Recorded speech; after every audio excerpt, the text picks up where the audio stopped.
Awang-awa ako kay Papa nang iniwan siya ni Mama, dahil ayoko pati si Papa ay mawala sa akin, nagawa ko ito. Part 3. Hindi ko alam, bakit napagkakamalan niya ako si Mama, umiiyak ako palagi, hindi ko alam kung tama ba itong ginagawa ko, ayaw kong mawala sa akin ang Papa ko, mahal na mahal ko siya, siya na lang kasi ang meron ako. Ganun na naman, nang siya ay masarap na ang tulog, ay lumipat na ako sa aking kwarto. Kinabukasan, si Mama na naman ang hinahanap niya, kasama lang daw niya nung gabi, bakit sa umaga ay umaalis daw para bumalik doon sa lalaki nito. Galit na galit si Papa dahil pinagloloko daw siya ni Mama, napunta lang daw dito sa bahay pag gusto magpaana-ana, hindi niya alam na ako yon. Kinausap ko si Papa na natama na, ako na ang umiiyak. Dahil ako na ang nahihirapan, sabi ko imahinasyon mo lang yon, tigilan mo na kasing mag-inom, hindi kaya, magpa-check up ka Papa, please, hindi siya naniniwala na imahinasyon lang ang lahat, dahil nakikita daw ng mga mata niya si Mama, at nahahawakan pa niya ito, kaya imposible, wala daw siyang sakit, kaya simula noon, hindi ko muna iniimikan si Papa, makalipas ang ilang buwan pa, bago ulit siya nag-inom, dahil anniversary sana nila Mama, tulog na ako nun sa aking kwarto. At pumasok siya, sabi niya, mahal tulog ka na ba, happy anniversary.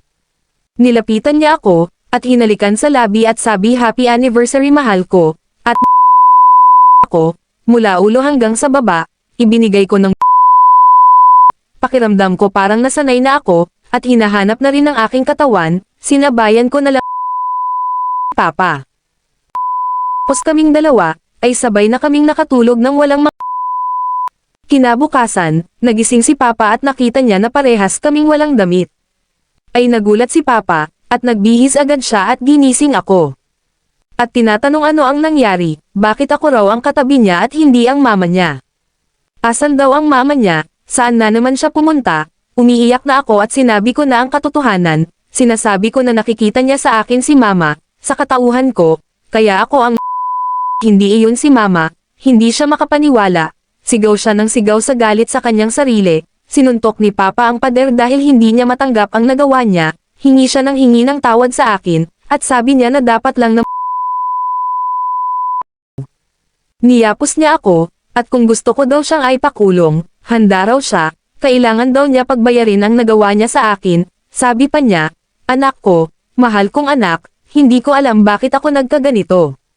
Kaya sabi ko sa kanya, hindi Papa, mahal na mahal din kita Papa, kaya lahat ginawa ko, para hindi ka mawala sa akin.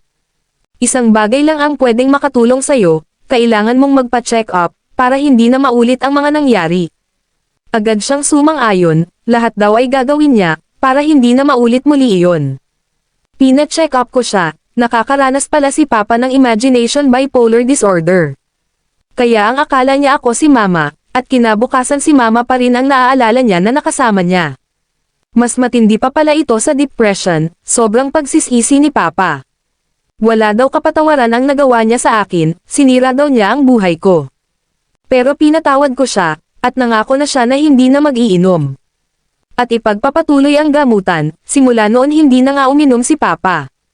At nagpatuloy ako sa aking pag-aaral, at nang ako ay makatapos na, nagkaroon ako ng maayos na trabaho, at nagkaroon din ako ng sarili kong pamilya. Yung pangyayari sa amin ni Papa, ay nanatiling lihim lamang, at kailanman ay hindi naman inuungkat ang naging sakit niya, sana nga ay hindi na bumalik si Papa sa sakit niya, at sana, huwag na niyang makita kahit kailan si Mama, dahil baka iyon pa ang maging dahilan, para bumalik ang pinagdaanan niya.